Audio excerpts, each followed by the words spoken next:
अगदी perfect finishing सोबत ब्लाउजची fitting करण्यासाठी आपल्याला सरळ बाजूवरती दोन्ही पार्टला 1/2 इंचावरती टिप मारून घ्यायची आहे, म्हणजेच पार्ट जॉईन करून घ्यायचे आहे।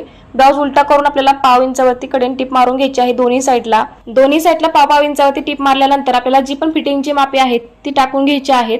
तर बघा इथे कमरेचं माप मोजून घ्यायचं आहे या पद्धतीने। पूर्ण कमर मोजून घेतल्यानंतर जेवढी तुम्हाला कमरपट्टी हवी आहे आणि तुमची जेवढी कमरपट्टी येत आहे त्यातून तुम्हाला मायनस करायची आहे आणि त्याचा चौथा भाग काढून तुम्हाला कमरपट्टीचं माप टाकून घ्यायचं आहे। त्याचबरोबर छाती घेराचं आणि दंड घेराचं माप टाकून या पद्धतीने सरळ लाईन तुम्हाला आखून घ्यायची आहे। सेम त्याच पद्धतीने दुसऱ्या साइडला सुद्धा आपल्याला मापे टाकून घ्यायची आहेत फिटिंगची आणि या पद्धतीने बघा आपल्याला ब्लाउज फिटिंग करून घ्यायचं आहे।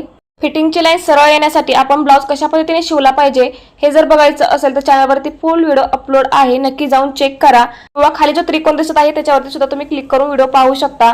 व्हिडिओ कसा वाटला मला कमेंट करून नक्की सांगा। व्हिडिओ आवडला असेल तर लाईक करा, शेअर करा आणि चॅनलवर नवीन असेल तर चॅनलला नक्की सबस्क्राइब करा।